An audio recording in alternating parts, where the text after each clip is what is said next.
Boa tarde, turminha. E aí, vamos terminar a nossa matéria de português hoje? Então, vou começar de um jeito diferente. Nós vamos fazer algumas atividades da apostila, né? Tanto de sala quanto de lição de casa. E eu vou explicar aqui para vocês. Mas antes disso, eu vou falar aqui, ó, da nossa aula remota de português, que a gente vai da página 27 até a 29. Só que antes de começar lá no livro, eu quero explicar uma coisa para vocês. Na última aula, a gente falou sobre separação de sílaba. A gente falou lá da entonação da separação da letra H, lembra? Que ela sozinha ela não tem som, mas quando ela junta com as consoantes C, N e L, ela tem uma força muito maior junta. Ou então quando ela aparece junto no início das frases, junto com o A, junto com o O, que é uma forma mais elegante, mas quando a gente vai separar, ela não pode ficar sozinha. E aí a gente fez uma lista de separação de exercícios, certo? Mas lá no primeiro ano, no segundo ano, quando a gente fazia nessa lista de exercícios, separava, a gente contava quantas sílabas tinha cada palavrinha que a gente separou, certo? Agora a gente vai aprender a classificar esses exercícios. Como algumas palavras a gente não consegue separar, a gente não vai separar elas. Então, por exemplo, a palavra eu, a gente não pode separar por o e para lá e o u para lá, senão a palavra perde o sentido. Pão, vi, com. Essas palavrinhas que tem uma sílaba só e não dá para separar, a gente classifica elas como monossílaba. Então, olha a primeira palavrinha aqui, ó, mono. E depois sílaba, quer dizer que é uma sílaba só, tá? Pronto. E as outras palavrinhas, quando a gente separa e tem duas, como é que a gente chama? Dissílaba. Então, tem duas sílabas, nós chamamos de dissílaba, ok? E aqui eu coloquei alguns exemplozinhos de palavras para a gente saber. Então, por exemplo, cobra, jaca. Palavrinhas que tem 3 sílabas quando a gente separa, ó. Arara. Então, trissílaba, ó. Esse tri aqui quer dizer que são 3. E o sílaba, que é para a gente saber que são sílabas. Se tiver 4, jararaca, ou mais de 4, 5, 6, 7, 8, 9, 10, a gente vai chamar de polissílaba, ok? Por que a Pro fez essa introduçãozinha aqui? Porque antes de começar lá o exercício da apostila, eu dei um formulário que tem as seguintes atividades para fazer. Que eles fizeram durante a aula, quem não pôde participar também tem que me entregar. Então, tem o exercício aqui número 1, ele pede para você separar a sílaba e classificar. O que é esse classificar? Se ela é monossílaba, se ela é dissílaba, se ela é trissílaba ou polissílaba. Eu sei que ele aparece essa sua resposta aqui, mas você não precisa escrever nada, é só o enunciado do problema. Você vai fazer isso para mim aqui na letra A, B, C. Então, você vai classificar.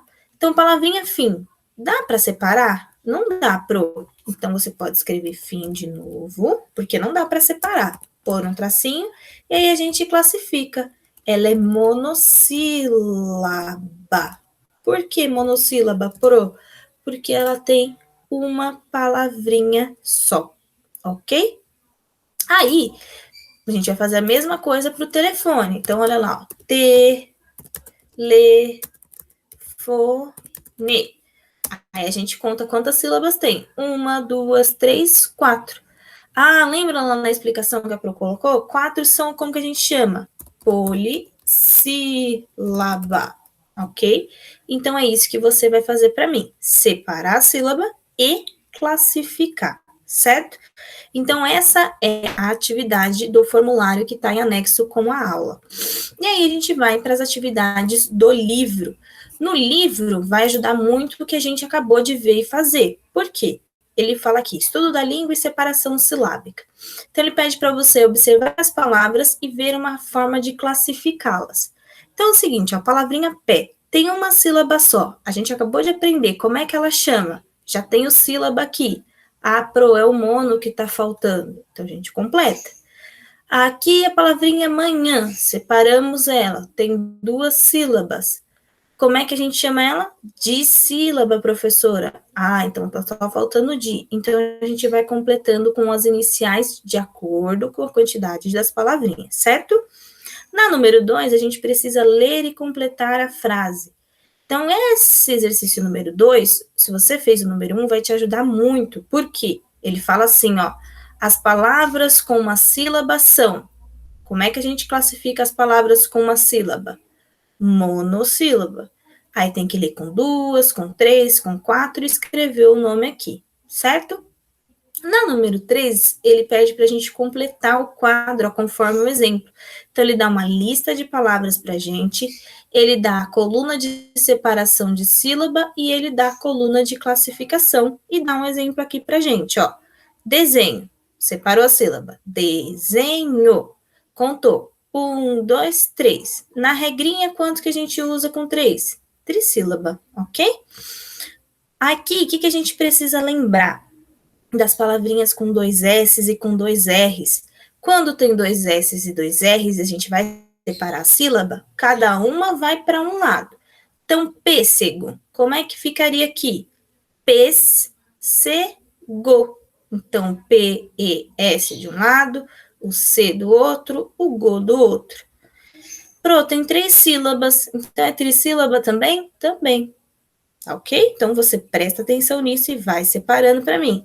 Ah, Pro, a palavra não dá para separar? Não, né? Então, ela é monossílaba, certo? E aí, a gente vai lá para a questão número 4, olha lá. A gente falou de aprender as sílabas, é muito importante. Então, você vai te imaginar aqui agora que você está lá na sala de aula copiando a lição. E aí, no meio da palavrinha, acabou a sua linha. O que você precisa fazer? Ah, provou para a linha de baixo e tem que separar a sílaba corretamente. É isso mesmo. Então, para isso que é importante saber separar a sílaba também, porque quando acaba a sua linha do caderno, de outro local, você tem que saber separar corretamente, certo?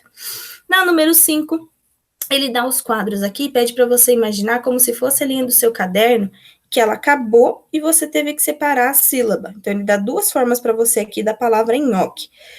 E você tem que separar, para mim, a forma correta. Então, qual que está separada corretamente de acordo com a separação de sílaba? O nhoque ou esse aqui? E aí você circula o correto. Vai fazendo isso com todas as palavrinhas dessas páginas de exercício, ok? Eu já tinha listado para vocês lá no corpinho escrito que das páginas 30, 31, 32 e 33 nós não vamos fazer, porque é produção de texto, certo? Então, não vai fazer nada. Outra coisa, você precisa ler na descrição que eu estou pedindo do exercício para você. Aqui, as atividades finais, vai ser a lição de casa que você vai me entregar através do formulário, que eu mandei em outra pastinha, todo bonitinho, preenchidinho. Então, aqui ele está pedindo para você numerar. No seu livro tem o parênteses assim, bonitinho. Lá no formulário, ele vai aparecer assim para você, ó, os números. Então, você vai preenchendo. Ah, esse é o primeiro. Ah, esse é o terceiro. Esse é o segundo. Claro que esse aqui é só um exemplo, não é a forma correta. Você tem que ler e ir preenchendo, ok? Então, é assim que você vai fazendo, porque a Pro vai dando uma adaptada no formulário para você conseguir fazer bem bonito e correto. Aqui é só assinalar a opção correta de acordo com a história que está sendo dita aqui em cima. E ele pergunta aqui na número 3 o que podemos aprender com esse conto, que é o conto do urubu e do sapo. Aqui, no número 4, ele vai falar do velho e do tesouro, também é para numerar. Então, você vai pensar nos fatos, não é parágrafo, tá? É os fatos, o que foi acontecendo no texto, o que veio primeiro, o que veio por último, e ordenando os números. Na número 5, ele pede para você reler esse trecho. Aqui no seu livro, ele pede para você destacar as palavras que introduzem a fala dos personagens. Então, tem palavrinhas que mostram para a gente que o personagem vai falar. Só que lá no formulário eu pedi para você escrever quais são essas palavras, porque você não vai conseguir destacar. Aqui ele pede para você reescrever esse trecho, só que usando o travessão quando o personagem for falar. Reescrever, escrever de novo. Esse mesmo texto que está aqui. Só que quando o personagem for falar, ao invés de usar as aspas, a gente usa o travessão, certo? Na número 6, ele pede para você numerar também a ordem de novo, só que agora é referente ao texto do Sopa de Pedras. Então, você organiza lá. No número 7, ele quer saber qual é o sinal de pontuação que está faltando aqui nesse trecho. Aqui no livro, você só desenharia. Lá no formulário, eu quero que você escreva. Ah, então você tem que perceber se os personagens estão conversando. Então, pronto. Então, qual é a pontuação que aparece que o personagem está conversando, tá? Aqui na número 8, você tem que ligar o trecho do narrador. Então, você tem que lembrar. Lembra que a Pro explicou do narrador-observador? Narrador-observador é quem conta a história, mas ele observou de fora, ele não participou. Narrador personagem é aquela pessoa que participou da história. Então, o narrador personagem, você vai ler o trecho e ver qual que é o narrador observador e qual que é o personagem ligar. Aqui, na número 9, é só você relacionar a história do conto. Então, por exemplo, o Lubu e o Sapo. O que ele é? Um conto de exemplo? É um conto de esperteza? É um conto de animais? O Velho e o Tesouro? A Sopa de Pedra? Então, você vai relacionando para mim. Na número 10, aqui no livro, ele pede para você circular as palavras que estão escritas de forma errada. Lá no formulário, eu quero que você escreva, bem embaixo do quadro, errado mesmo, do jeito que está. Por quê? As que você identificar. Porque lá na letra A você vai precisar escrever corretamente as palavrinhas. Então, identificou as erradas, escreve ela corretamente aqui. E aí, na letra B, eu quero saber o que elas têm de igual, o que elas têm de comum. A 11 e a 12 você vai fazer aqui direto no livro. Por que direto no livro? Porque você já tem um quadro todo organizado, bonitinho, não tinha por que eu pôr lá no formulário, né? Então, você tem a lista de 4 palavrinhas aqui, separa a sílaba, classifica. Como assim classificar? Monossílaba, dissílaba, trissílaba, parossílaba, ok? E aqui o quadrinho lá, imaginando que acabou a folha do seu caderno, você vai circular as palavras que se separam de forma correta. O relembrando também faz parte da sua lição de casa. Então, você sempre vai ter um quadrinho de tópicos, que são os títulos que a gente estudou ao longo do capítulo 7. Então, a gente viu o título, a gente falou sobre animais, a gente falou de conto de esperteza, conto de exemplo, nós falamos sobre floresta, sobre palácio e sobre parágrafo. Então, aqui ele já está falando, ó, são tipos de conto. Tem um urubu e um sapo. De que tipo de conto é esse? Escreve o nome. Lá no formulário vai ter a fotinho também, igualzinho aqui. Você só escreve o nome para mim. Aqui tem o homem lá da sopa. Aqui tem o rei. Aqui são os ambientes. Que ambiente é esse? Qual que é esse? Esse aqui serve para te ajudar a ter os nomes. Não é para você inventar outras palavras. Você vai usar exatamente as palavras que estão aqui. E os elementos do texto, você tem que olhar, observar as imagens para saber. Então, tá lá em cima é o quê? O parágrafo é o título. Então, você consegue enumerar, tá ok? Então, aqui tem todo o seu formulário para você preencher, bonitinho. A única coisa que eu peço para você prestar atenção é que, por exemplo, aqui, ó, quando a Pro pede para você fazer direto na sua apostila, vai ficar esse sua resposta. Não tem como a Pro tirar. Isso não tem problema, não vai interferir na sua entrega. Você consegue fazer normal e nem precisa escrever nada aqui para mim. A mesma coisa aqui, ó, no Relembrando, ele coloca pra gente lá, ó, preenche o esquema com os principais tópicos aprendidos no capítulo que estão listados no quadro abaixo. Aqui embaixo tem sua resposta. Perguntou alguma coisa aqui? Não, ele está falando para você olhar essas palavras e utilizar elas nos exercícios de baixo. Então, você não precisa fazer nada, certo? Então, presta atenção no que está sendo perguntado, faça a interpretação de texto, verifica se está com letra maiúscula, mesmo que você esteja fazendo no celular ou no notebook. Início de resposta, nome de pessoa, nome de lugar, tem que ter letra maiúscula, ok? Capricha nas respostas, eu quero respostas completas, porque vocês estão, eu estou perguntando por que o céu é azul, vocês estão me respondendo por que o porquinho é rosa, então não está tendo sentido. Leia os textos de novo com calma, faz as correções, a Pro hoje divulgou várias correções de português, então já transcreve para o seu livro, que é passar para o livro já da forma correta, e vai acompanhando, tá bom?